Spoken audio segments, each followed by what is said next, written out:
stand. No, I just can't stand. I can't stand the sight of you leaving me. Let's just talk this thing over, baby, yeah.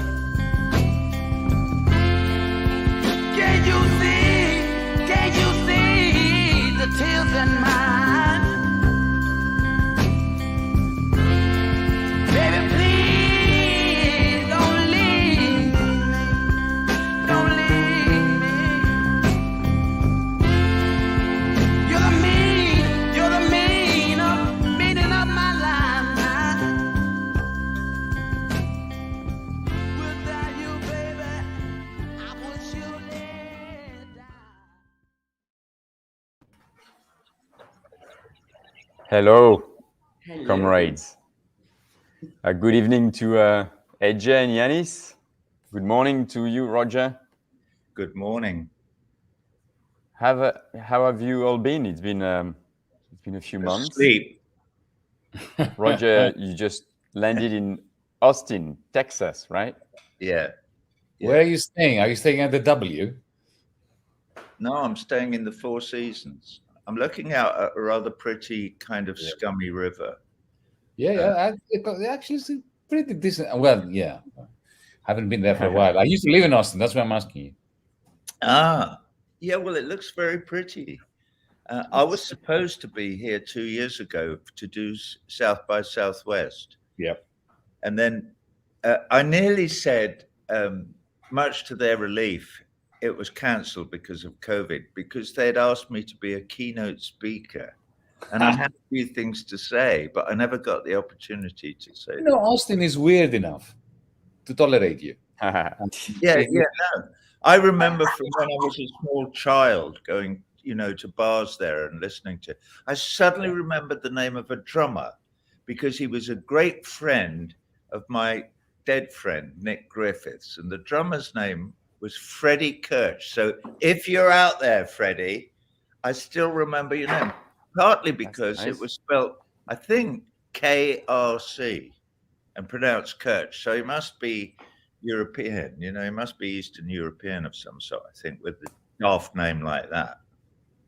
Well, one last thing about Austin. If anybody's listening from the Cosmopolitan, the upstairs with the Hammond organ, hi, guys. Now you're intriguing me. It's a great little spot. Anyways, I've never been to Austin. Have you been? No, I was gonna. No, it's all falling apart. I've got a light that just fell. But anyway, I've got some slightly bad news. As you can see, Brian. Is it me or is it sometimes freezing? What? Is it me or is it freezing for all of you now and then? You are the only one who's frozen. Are you in Germany? That's why you're freezing. Yeah. Is it just I am freezing. caused by the loss of natural gas? We'll get to that. Roger I was is just saying that number one in trending topics in UK, and I just saw it, and I don't know why actually. Yeah, well, I'd love to know. I mean, not really. I know why. Yes, But anyway, like I was gonna say, Brian is not joining us. Unfortunately, he's not available. And the topic of tonight is fascism and why. There's loads of stuff we could have talked about. Brazil, the protest in Iran, Nord Stream, the Labour files, Liz Truss. It's never ending, and in a way, I think that's what we've been doing. Let's talk it over, because it's the amount of shit that it's happening in never ends. It's like a constant, wave of pretty sort of bad things happening around the world. But so I was supposed to give Brian the floor to start with, but maybe I will start with you, Yanis, and not because I like Yanis more than I like you, AJ or Roger, just because he knows more than any of the rest of us. No, it's because he picked the title, and I think it's a very interesting title. I remember David Graeber, the late David Graeber, that I think you knew very well, Yanis, or well anyway. But anyway, that said that the center has become a pure set of performative symbols. And by that, he meant that, you just want to win elections, you want to please everyone, so you actually don't stand for anything. And the title of the show, I guess, slightly reflect that. So I wanted to... Sorry. I wanted to ask you, Yanis, like, why this title? What did you want to say by picking this title? And then I guess it's going to open to discussion. You see, the press presents the Giorgia Meloni victory in Italy as a victory for the post-fascists and a defeat for the liberal establishment, or the illiberal establishment, as I call them. It's not. It's a major triumph of the liberal establishment. Because what they have succeeded in doing through their defeat, electoral defeat, is this. By the way, what is the liberal establishment? It's all these politicians in Italy who, since the great financial collapse of 2008, have been steadfastly implementing in Italy a policy of socialism for the bankers and austerity for the people. That has wrecked that country because, Italy is not Greece. Greece was bankrupt, okay? For years we were, as a people, as a private sector and a public sector, we were, had a current account deficit, constantly every year that went by, Greece borrowed more in order to buy imports. We had a constant budget deficit that was increasingly unfathomable. Italy was a success story. Italy was a country that exported more than it imported. It consistently had a current account surplus, a bit like China or Germany. Its government, whether it was corrupt or not, it doesn't matter. Nevertheless, since 2011, they've been running a budget surplus, a primary budget surplus. It's an industrial country, at least the north part of it, that sells all over the world stuff. So, it should be flying. And yet, because it was embedded in this European Union that was imposing policies that were emanating from Berlin and from Frankfurt and from Brussels and Washington, D.C. and so on, the country was wrecked. By whom? By the former communists that transformed themselves into the Partito Democratico, in the Democratic Party, by Berlusconi, by Renzi, the people who were around, circling around the center, and who were implementing policies that were faxed to them and then emailed to them later, when email became the thing, from Brussels. That was the center. Now, they created huge discontent to the extent that the good people of Italy tried everything. They even tried to, they even voted for a stupid party called Five Star, led by a comedian that had no program. They just, they just wanted change. They were ready for even a revolution. And what happens in the end? In the end, Giorgia Meloni, after a period of a systemic government by the head of the European Central Bank, who was previously, the blue-eyed boy of Goldman Sachs, Mario Draghi. After all this, what happens? Giorgia Meloni, the neo-fascist, wins, but after having made a Faustian bargain with the liberal establishment. What was the Faustian bargain? First, no change in economic policy. They will continue to implement whatever comes from Brussels. And even Mario Draghi, the gentleman that I just mentioned, who is the outgoing prime minister, never been voted to be prime minister, but nevertheless, he was appointed by the system. Even he is now saying good things about Meloni because she has agreed to the agenda that he was implementing. And the second thing that Meloni accepted as given, even though it goes against her party's position, is complete compliance to the NATO perpetuation of the war in Ukraine. So, in other words, the system, the liberal establishment managed to channel all the discontent of the Italian public that it had created to electing somebody who is following its own policies. And one last thing before I shut up, Ece and Roger. Look, almost everything changed about the fascists except the essence.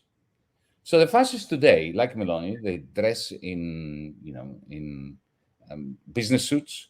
They don't wear brown shirts. They do not beat people up anymore. I mean, they do in Greece, but not in Italy. There's nobody to beat up anymore, actually. Yeah. Well, they do beat up migrants and people that are browner than others. But nevertheless, not more so than what happens in the streets of Birmingham or in the streets of Manchester. So they have the civilized appearance, and they implement standard systemic neoliberal establishment policies. However, the one thing which is absolutely essential to them is, and what they offer the system is, they manage, like Mussolini did in the 1920s, to do two things: to offer the many the promise that they will be looked after from the extreme effects of market capitalism. They said to them, we will look after you. And indeed, they do. Mussolini was the first one in Western Europe to introduce old age pensions, to introduce unemployment benefits. So the Faustian deal with the people of the neo-fascists is, we will give you slightly higher minimum wage, pensions, we will look after you, we will not let you starve, on condition that you give up all your liberties.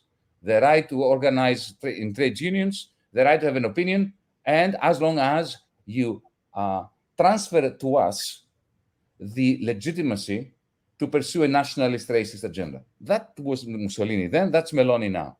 And in the end, they capture the anger of the discontented, the victims of financialized capitalism in the 1920s, the 1920s and the 2020s. They capture the populace and then deliver them to capital in the form of proletarians, precariat, and so on. That's what they did in the 1920s. That's what they do now. I think that what we now have is worse, because they have been completely normalized. And by the way, there's nothing new here, and this is how I end. I remember, because we, Roger, are older. I remember in 1994, Silvio Berlusconi. Remember that fuckwit? Yeah. Of course, I do remember as well, by the way. Right. But do you remember what he said about the fascists? He said he's creating a new right which constitutionalizes, he invented the word, the League of Fascists. So he's bringing together the radical center and the fascists in one thing. And he started appointing, fascists to jobs of authority, and normalize them, cleanse them. So this is nothing new. The only thing that is different, instead of having Berlusconi, who was not a fascist himself, he was legitimizing fascism. He was saying good things about Mussolini, but he was not serious enough even to be a fascist. He was too much into parties and borrowing money in order to build a fake empire, a bit like Trump. He was a Trump. So he brought fascists into government. Now the fascists are leading the government with Berlusconi in the government. No difference. A major triumph of the liberal establishment. And who is responsible for this? Who is the great culprit? Who is to blame? We, the left, again. Our failures to organize, to have a proper internationalist agenda, and to stop bickering with one another. I mean, back in 2019, folks, you don't know that, but I spent one whole year, going up and down Italy, trying to organize a left unity ticket for the European Parliament elections. I lost the will to live. Maurizio would say to me that, what are you saying to me? Are you telling me that Fabio is going to be part of this coalition, but Fabio is talking to Tim, and I hate him. How can I be with Fabio in the same coalition? Okay, this is what happens. Enough. Before AJ, before I let you go, I wanted to mention a few numbers because I think it's sort of telling. I checked the Italy voting behavior in the last election. it's very clear. The working class and the middle class is voting far right and center. The bourgeoisie is voting center and the left. And I think this is a key issue. I mean, you talked about it, Yanis, that the left has lost the working class. I mean, you see the red wall in the UK, which used to be always Labour, is now Tory. In France. Yeah, in France, of course.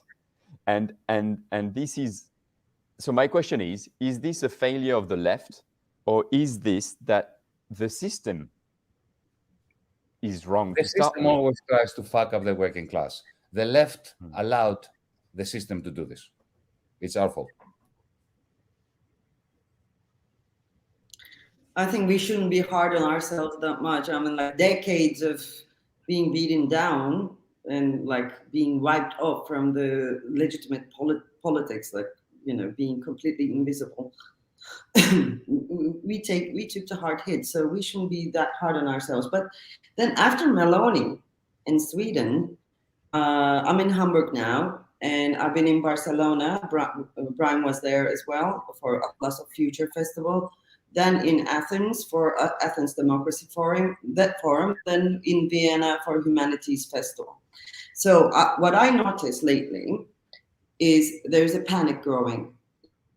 And finally, after New York Times called a spade fascism, now it's kosher to call it fascism, obviously, because yeah, I know that Yanis was saying it. I have been saying it for ages, that this is fascism. Fascism is on the rise. We cannot domesticate it by saying that it is right-wing populism and so on. But finally, I think people came to terms with the fact that fascism does not only come in boots and brown shirts, and also it is embedded in this system. Something interesting happened in Athens Democracy Forum. It was organized by New York Times, so it was a super high-level thing. Ban Ki-moon was there, Jeffrey Sachs was there, who said very interesting things. Many people were shocked. And Ursula von der Leyen was there. And I was at the opening panel, and it was called The State of Democracy, the title. And I told them, you know, we are in the same frequency with Yanis. I told them the same thing. Center is taking refuge in fascism, and they have to decide which one they are more afraid of, fascism or socialism. Because I see that even though there is this panic of losing democracy, they are still holding on to their Cold War fears, like being anti-communist still rules the, you know, emotions and the policies of the center. And of course, half of the audience froze when I said this, and the other half clapped. But the most important thing is, it takes a lot of time for mainstream media and mainstream thinkers, you know, to come to terms with the reality. It took them like, I don't know how many years to call it fascism. And now it will take them another, I don't know how many years to see how, you know, the crisis of capitalism is intertwined with the crisis of democracy. And also the fact that this is not, as you said, Yanis, this is an old story. It's not a new story. However, you know, I was shocked to see that how center is still operating with the old fears. And you know, when you know about the history of Cold War and the decades after that, it is not surprising, and it's totally actually consistent with history, how today, you know, the center is very much in favor of fascists, isn't it? But then there, you know, and Roger Cohen from New York Times, Paris bureau chief, did the closing speech, and it was, you know, bottom line was, we're all going to die, you know, we are doomed. And the young activists, young people who are looking for new ways for representative democracy, for new tools in democracy and so on, they were incredibly depressed, and they hated that speech. Not hated, but they were very critical of that speech, because they, you know, they very rightfully said that we are only beginning. We're not doomed. There are still ways out. But I thought, yes, actually, a certain kind of politics is doomed, and the establishment, the center, conventional tools of representative democracy, they're all doomed, and that vacuum of power is filled by fascists, both in Sweden, Italy, Turkey, everywhere else in the United States as well. And I think that panic of losing democracy is already shared by American mainstream thinkers and media. And yeah, it is doomed. Today there was a video. It went viral. I don't know if you saw it. It was from the Conservative Conference in London. Half of the audience was sleeping, and it was all over internet. I think they have to wake up to see that Liz Truss is no different than Meloni, and Meloni is no different than Mussolini.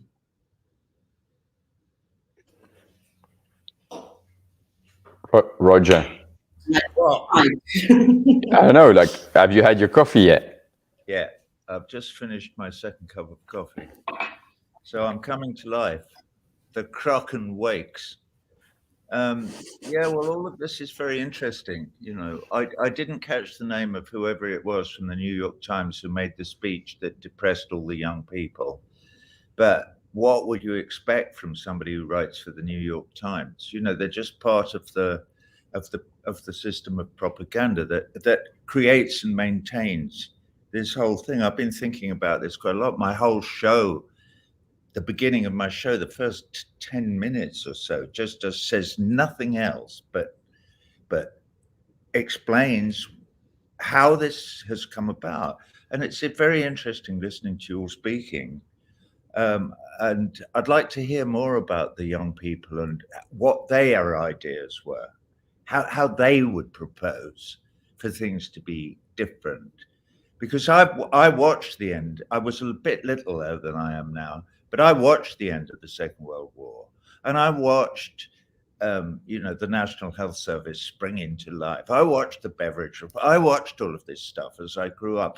I saw a sort of embryonic version of socialism in the United Kingdom, of all fucking places, that the home of all misery and death all over the world. We started it. I know the Portuguese would claim that honor, and probably the Spanish too, but I maintain it was the Brits who fucked everything up, almost single-handed. Anyway, I watched it, and then we watched it be destroyed, and it was destroyed in exactly the same way that any kind of progress that humankind has made up until this point is being destroyed now. And that's why when I suggested a title for this thing, I think it was something like The Power of the People. Is it a good thing in an age of propaganda?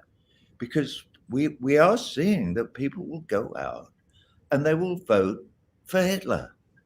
They will vote for National Socialist stuff, which, except, by the way, that the neoliberal establishment doesn't give them a fucking old age pension or look after them, or, or when they're old or whatever it is. None of that giveaway happens. There's no minimum wage talk. Well, there is, and it's all no. Could we have a little? No. Shut up. Go and pull yourself up by your bootstraps and become Jeff Bezos. Here's the dream. There it is. Boom. You can become Jeff Bezos. You just need to work harder and everything will be all right. And the stupid fuckers believe it. Though it's patently a lie. It's a lie. It doesn't work like that. And they only have to, if they could do simple math, they only have to look at income inequality, or the distribution of wealth, or who gets what if something works and you manage to sell something. Join the consumer madness and scrape as much as you can off the top. I know I'm rambling now, but propaganda is the fact that they can get us, we the people. That's what I said, we the people, It's the fact that they can get us to believe this bullshit, and the fact that they still seem able to do it by telling us that the tribe next door is dangerous and that what we've got to do is kill them. Exactly. And then everything will be all right. It's exactly the extreme form of nationalism from the Third Reich. It's what Yanis was just doing. Listen, never mind all that. Never mind that you're hungry. Never mind you're living, in a tent on the side of the street, if you're lucky enough, or in a cardboard box. Never mind. Don't worry about all that. Pull yourself up with your bootstraps. You can become Jeff Bezos. But far more important than that is the fucking Russians and the Chinese. They are trying to kill you. And you need to kill them before they kill you. So let's not have any more talk about what's going on in the village or agriculture, or should we be planting more corn, or should we be doing it, or should we organize ourselves, or should we look after Granny? That's completely irrelevant. We have to kill our neighbors. Yeah, but some of them. But an important note from Athens, Roger, this might be interesting to you. The high-level meetings in Athens was interesting to watch because they were all about somehow new rapprochement between China and United States against Russia, as far as I understand. But this is the new trend. But then, I think we shouldn't blame people that much. And also, I don't know what you think, Yanis. I detect a new trend among young people. They are, in a Gramscian way, removing their consent, but unfortunately, they are doing it very silently.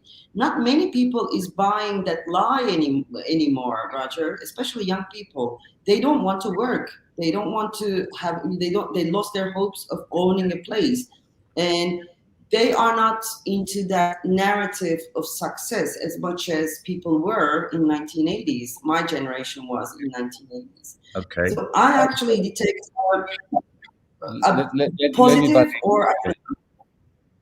Let me butt in because I need to make 2 points. One is about the mood that you got from the Democracy Forum in Athens, especially about young people and so on. And the second point will be addressing Roger's great point about part of the people when the people are powerless and they have been effectively shepherded by fascists. On the first point, look, let us never speak about what the young think and do. The youth are just as divided as the old. So the youth that you meant, the young people you met in the Democracy Forum, they are a self-elect. No, I'm not talking about Democracy Forum. No, I'm not talking about Democracy Forum. I can tell you about young people on the streets here. I can tell you about young people on the streets here as we speak now, who are clashing with the police in universities in a way that reminds me very much of the spirit of May 1968. And I can also tell you about young people in the cafeterias who are completely co-opted by the system and who only want to be Jeff Bezos. So there's no such thing as the young people. The divisions, class divisions and mood divisions are palpable and they're everywhere. We are a fragmented society, and that's a good thing. Regarding the speech from the New York Times bloke from Paris, look, the establishment is panicking as we speak, completely panicking. That connects with Liz Truss's rookie mistake and clusterfuck, right? What happened because of, I don't want to go into a long analysis of what has gone on, but let me simply state it, that the pension funds are being destroyed because of the attempt of central banks to rein in the inflation that they unleashed. So the central banks are, they're damned if they do, and they are damned if they don't. They do it if they don't. The energy companies, as we speak in Germany, because I happen to know their balance sheets in Greece, in France, they are simultaneously grabbing huge profits from the public, and they're bankrupt. How is this possible? How is it possible to have huge profits by putting their arm very deep into the pocket of the many, and at the same time be bankrupt? It's exactly the same thing as Lehman Brothers. They were, remember, all those banks that went bankrupt in 2008, they were hugely profitable, and then they were bankrupt. What happened all of a sudden? What happened with this? Energy companies, pension funds in Britain, and so on, they have bet big in the derivative markets, these toxic derivatives. So even though they are pulling in huge quantities of money from the majority, the hapless majority, the bets they have placed on the future have all gone wrong. They are dying. Central banks have to print money to give them at the time when central banks are trying to constrain the quantity of money to rein in inflation. So the establishment are going through sleepless nights because the whole thing is about to blow up like it did in 2008. This is why your New York Times guy was going, oh my God, we are going to be dead, right? Because he can see that there is a political repercussion of that. Trump will come back and the New York Times will probably cease to exist the second time. Yeah, that's what he fears, right? So this is a major new phase in the crisis of capitalism. The question is, what happens when there is a crisis of capitalism? There is a possibility of a progressive movement that will rekindle the hope of humanism, and there is fascism. So far, fascism is doing really well, and the rekindling of humanism is not. Exactly. That is why I'm talking about the youth and them remove the consent. Let me convey to you an experience I had 4 days ago. I was in Budapest, and I was talking to a very high-ranking person there. I'm not going to say whom, in the neo-fascist regime of Orbán. Okay, I was stunned by the sophistication of these fascists. By the way, I told him he's a fascist. He didn't mind because he was a smart guy. And this speaks to the point that Roger made about power to the people.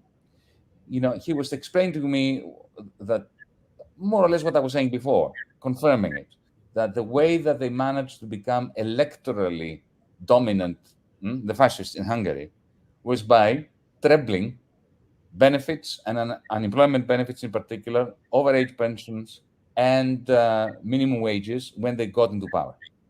So they said, the market doesn't work. We need to protect the people.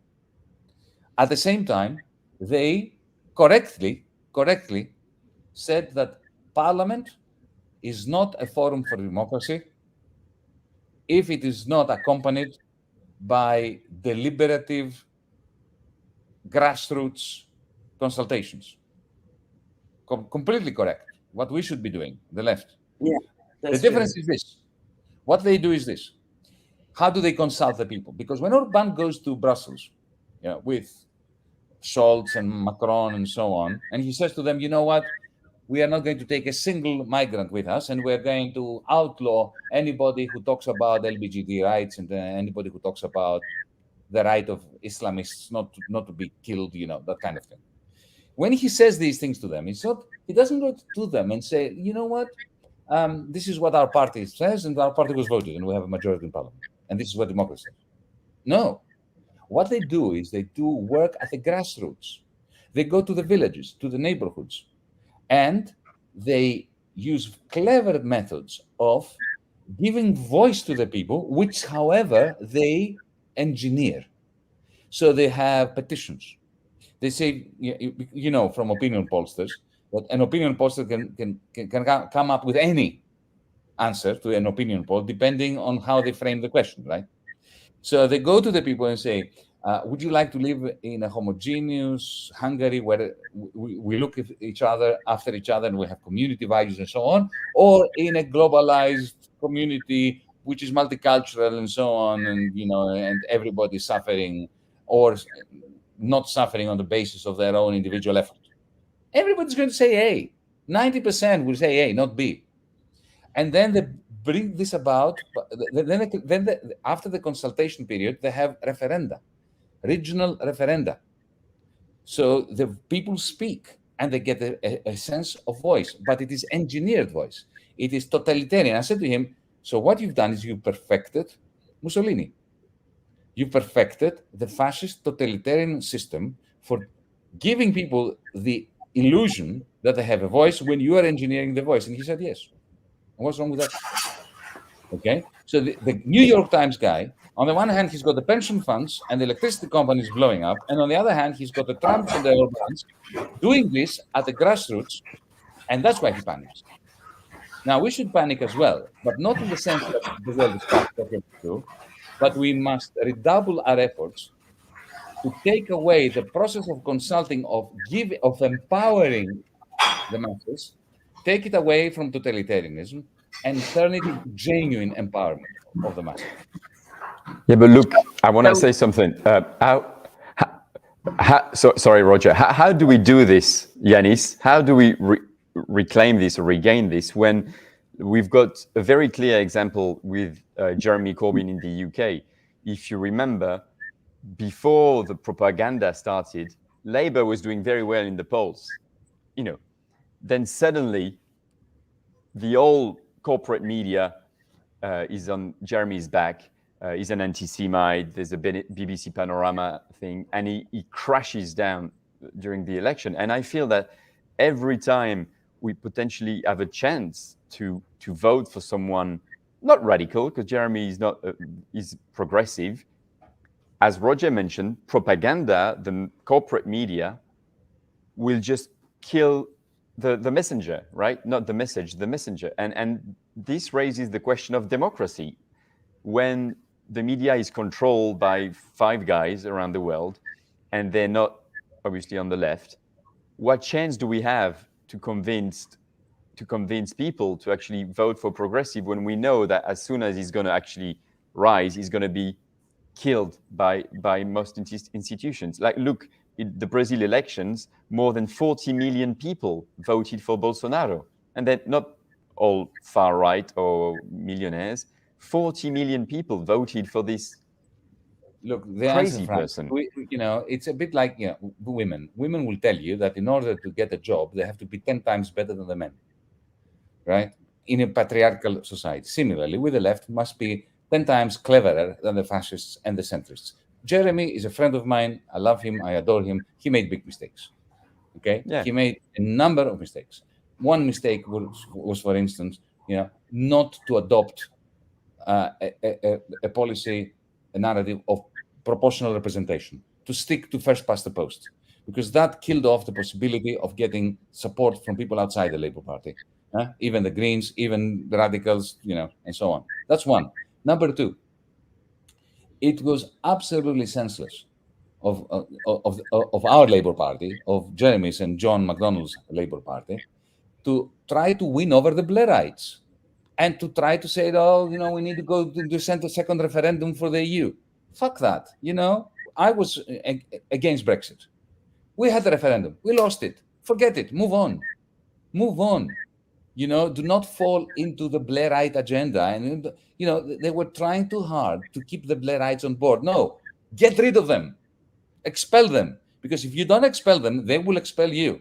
And this is what happened in the end. Corbyn was expelled by the Blairites. So, I don't blame him. Maybe I would have made exactly the same mistake, right? But that's why I'm saying we need to be 10 times smarter and do what the Orban people in Hungary are doing. Don't stay in Zoom meetings like we are. Don't stay within our offices and our conferences and, go out there and empower the people through genuine debate. So, now that's why in my old age, I have to get up at 6 o'clock in the morning to go up to North Greece on a village by village campaigning kind of. It's hard work. But then Roger has a point there. Like, you now will go to North, to the village, and then what if people are against you? Like, literally, like, that's why that is for a person who that there's always a chance that you are this time physically attacked, because the polarization in every country has become so extreme that people do not have any tolerance. I prefer to be attacked than to be ignored. We are going to the north of Greece. I prefer to be attacked than to be ignored. Look, the reason why we're going to North Greece is because that is where the nationalists and the racists have completely taken over. it is because they don't like us that we're going to sit down with them and talk to them. Because we are not prepared to hand over to the Trumpists, to the Melonis and so on, the masses of good people who have been completely disempowered by feeling powerful through this association with the fascists. We need to take them back from fascism. We are not going to allow the fascists to take over the soul of these people. We're not going to call them deplorables, as Hillary Clinton called them. We're going to look at them, listen to them, because they've got genuine concerns about everything, including immigration, and then try to persuade them. Well, I'm thinking about the narrative that these fascists use, and that is mostly I'm thinking of I'm mostly thinking about nowadays since a year or so. They did their homework in economy, in the real stuff, but also what they are doing is using politics of emotions in the most masterful way you can think of. They make people feel powerful, which you also made a distinction. They don't give power to people, they make them feel powerful. So what we progressive do is something completely different. We look down upon these emotions and we don't really deal with them. No, we don't really deal with we the do fear not look down of on emotions. We're completely and No. utterly emotional. I'm being too generalizing maybe because I wrote a book about that, but still, majority of the progressives, I think, they do not feel like they have to say something about the fears of people, especially in these times of uncertainty. But there is fear, and somebody is organizing that fear, fascists, and mobilizing that.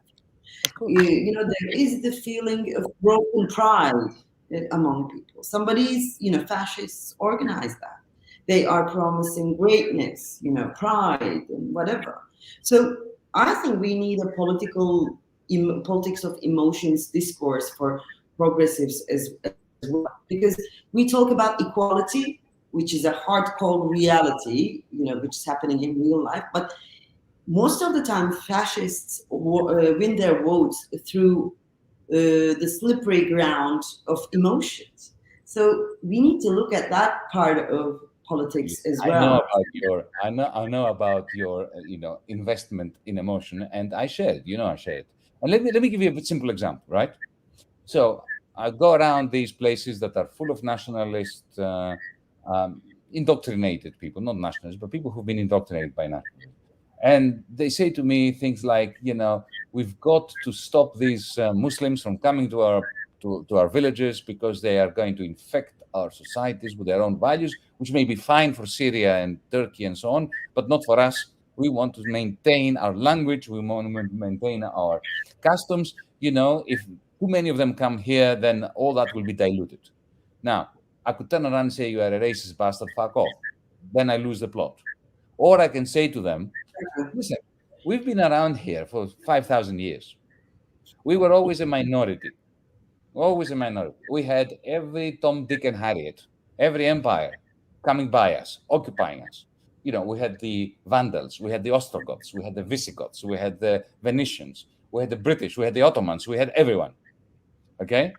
And did we lose our customs and our language? No. We had the Persians, thousands of years ago. And what happens? We incorporated Persian words, Persian customs, and so on into Greek. And the result is a much richer Greek culture. Now, don't you want our culture to become richer through osmosis with other cultures like we have been doing for 5,000-6,000 years? Because if we build a fortress around us, then we will simply become incestuous and die like the kings and queens of Middle Europe. And then suddenly they pick up, suddenly they want to listen. They want to listen. You appeal to their emotion, to the same emotion about pride in the Greek culture, right? Mm-hmm. But as a result of osmosis, not as a result of separation. But it's hard work. I know it's hard work, but this is what we need to do. So we need to invest in progressive emotions using our reason. Can I go and come back again? I've got something I want to share because I've said almost nothing throughout this whole thing. I want to share something I wrote with you, but I have to leave because I can't move this bloody Chrome thing so that I can get to Word underneath. It's because I'm technically ungifted. I don't really know how this All right, works. good. So We'll I'm wait. going to leave you, and I'm going to sign in again in about 2 minutes when I found Okay. what I want. Okay. Okay. Whoa, we're big now. So But I was Yanis, also- I want to ask you and Yanis again, because I obviously totally agree with what you said, Yanis. You know, going to villages, working on the micro in a way to build the movement. You know, and I think that's sometimes the problem of the left as well. The left is very good at having excellent discussion about international politics, geopolitics, but the micro, what's happening next to your house is maybe not done enough. But then if the people you talk to in Greece about the importance of immigrations and various languages and cultures in the Greek in the way Greece has been created, but if they go back home and every time they switch on the TV they see people bashing Muslims, people bashing against the radical youth. How can they? Because propaganda works incredibly well, I think, and that's why you see people that one election will vote far right and the next one will vote left or center. And I'm wondering if we're not. I mean, reclaiming the media is also crucial if we want actually. We will never these people reclaim the media, Frank. or another type of media. This is not this obviously is the BBC. we have or, our own yeah. media like we do now, right? But we're not going to reclaim the media. First, we're going to reclaim the means of production, and then we will reclaim the media. Okay, this is as old-fashioned a Marxist answer as I can get to you. But there is no way we're going to democratize the media if we don't democratize society first. Then all that's Roger. left is art. Art. That's Okay. all left. That is Roger has the floor. He's back. all right. Yeah. Well, I went to find this because it kept springing into my mind because this is a poem that I wrote when George W. Bush was elected for the second time in the United States. So I think this is from 2004. So this is 18 years ago. And it may seem irrelevant, but it's been nagging at me. So here it is. And it's called, this piece is called, Why Cannot the Good Prevail? Okay. No, it's actually called America. And this is it. It says, why cannot the good prevail? Here in America, there is at heart a people just and true, open, sometimes to the point of ridicule, good neighbors to rebuild the barn, the doctor's note of Western legend carried forth beyond the grave. I knew your pa, enough. In caucuses across the land, deliberate they'll always stand, defenders of the Rosenbergs, symbolic of that yearning to be better than before. They never will give up their brother to the grocer's cold machine, belt welts livid from the strong arm of the law. On campuses, in boardrooms, over giving thanks and pumpkin pie, on hustings and committee rooms, whenever tyrants loomed, we always held in our esteem the ones who hold on to the dream, unflinching, while the bullies pose and fiddle on the hill. Has commerce so reduced the free that, blinded like a tot, contaminated by the dog shit in the grass, we blunder slaves to humbug and this Texas dynasty? No. Beyond the grip of trade, the young, strained, beautiful and proud, the hoarfrost breath of new blood needs but nudges from the old forgotten guard to scale the moral high grounds in the clouds. That's what I wrote in 2004. And I sort of still stand by it. You know, there must be a path into the hearts of we the people, into the hearts of the many, to persuade them that Oban and Maloney course of events will change nothing except the continued theft of everything that they have of any value to be taken from them, ripped from their bosoms and stuffed into the pockets of the Jeff Bezoses of this world. And that will happen from the cradle to the fucking grave until they grasp that it is not in their interest. It is not make them powerful. America will never be great again. It is extremely important that America understands that it cannot rule the world.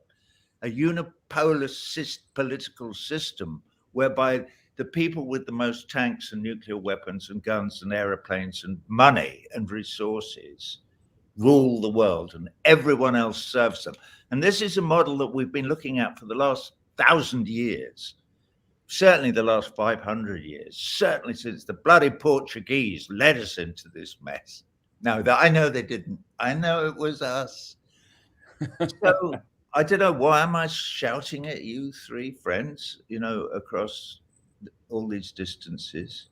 Because how do we get into the heart, people's hearts? How do we stir that most powerful of all emotions, love, in our brothers and sisters? I know Etche is, she writes books about it every 5 minutes. But I do shows. I do a rock and roll show almost every night now. Well, every other night. This is all I'm saying. And you're not coming to Greece. This is inexcusable. Well, pull yourselves together. I'll tell you what I figured out for South America, because I want to go to South America eventually with this tour.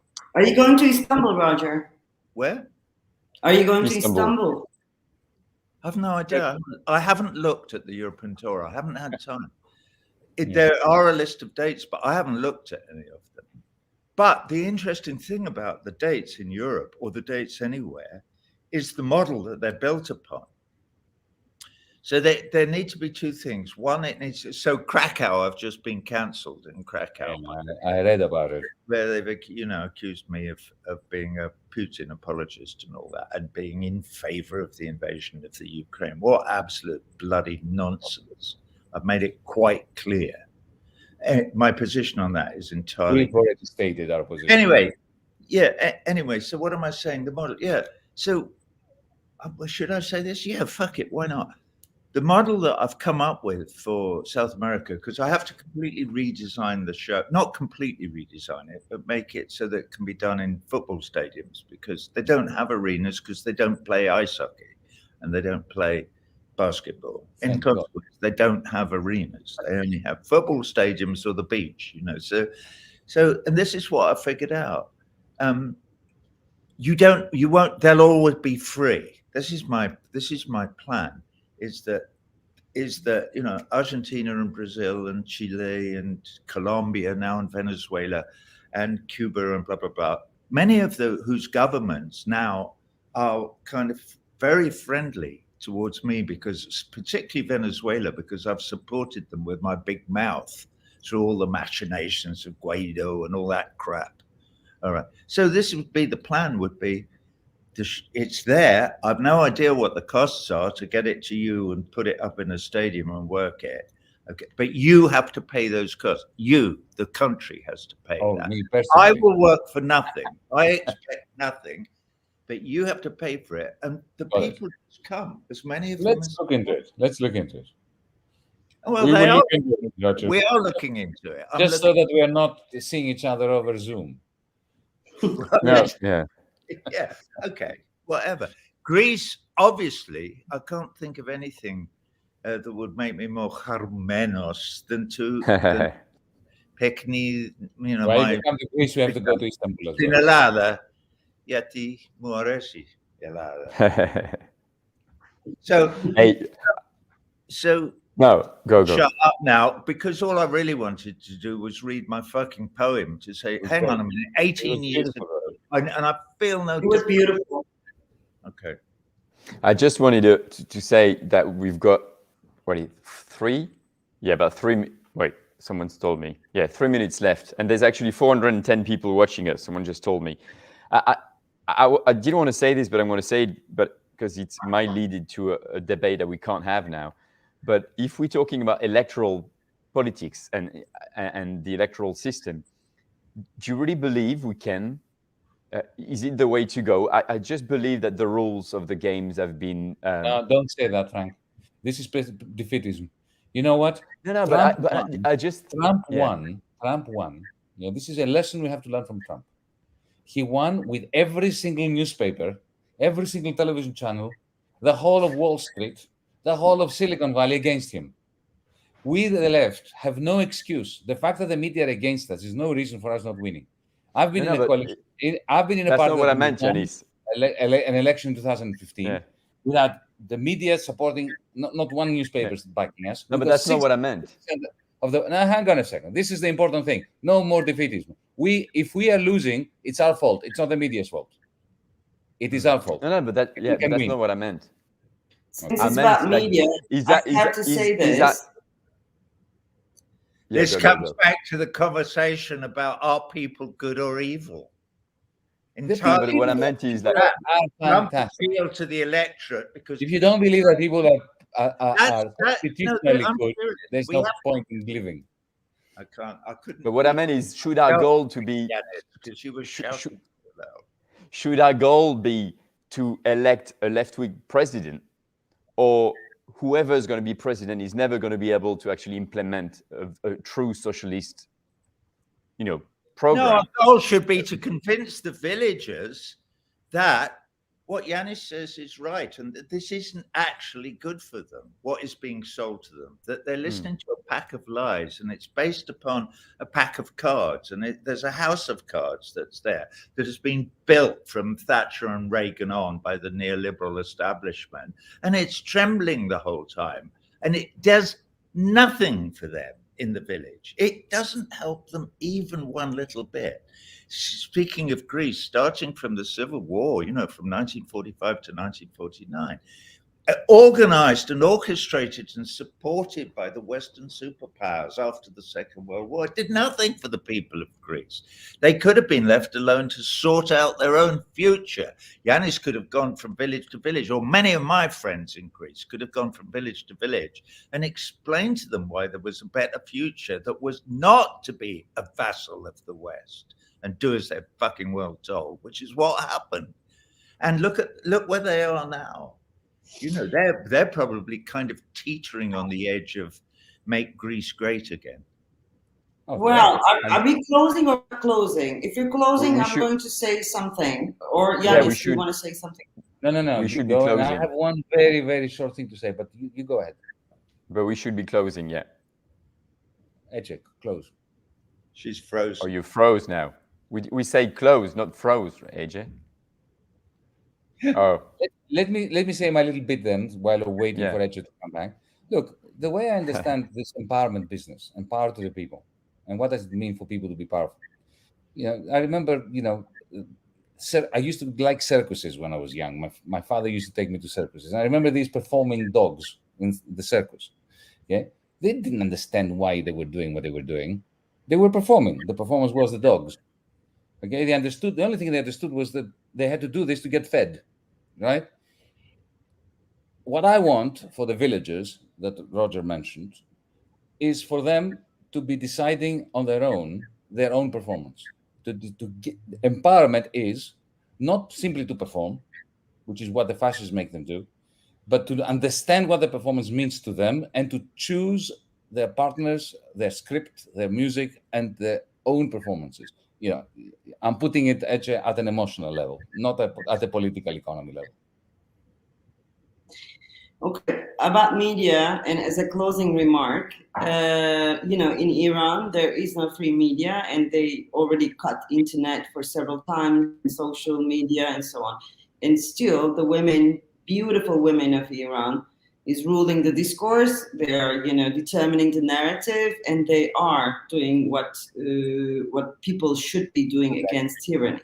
So let's send our love and solidarity to them, and also thank them for showing us what media is actually sometimes completely insignificant when And the people students in the rise. universities will get beaten up as we speak. And the students in Iranian universities, especially Yes. the women students. Yes. Power to them. I mean, like they are fighting against one of the most cruelest regimes in the world, and my heart goes for them.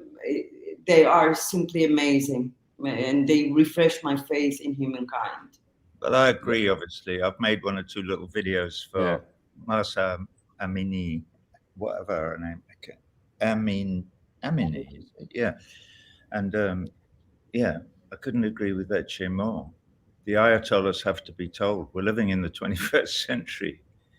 You can't be, we can't be dealing with this stuff from the 9th century. It's just too old-fashioned, and it's degrading and just wrong in every possible way. So, well said, Etche.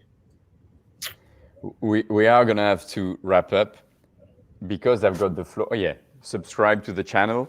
Thanks. Because I've got the floor now, I just wanted to clarify that I didn't want to talk about the media and propaganda. I just think that, for me, the rules of the game of so-called democracy, we'll call it democracy now, are fixed in a way to make sure that the people will actually never be able to gain true power.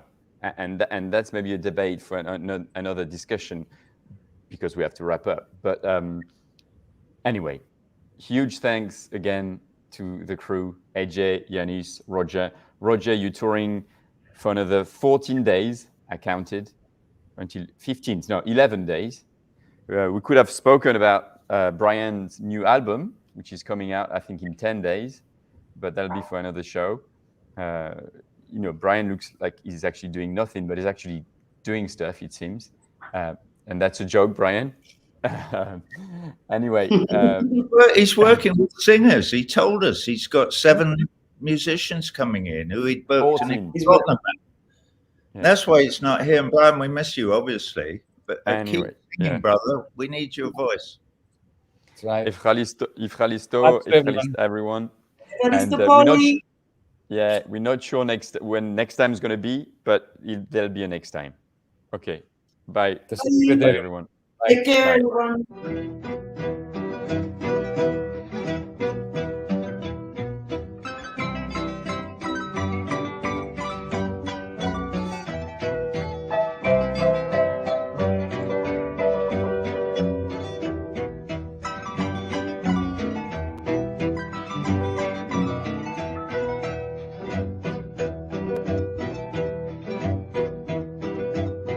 La soledad del pajonal al corazón se iguala desde aquel día en que mi longuita se fue huyendo. ¿Para dónde marcharía esta longuita cuando volverá?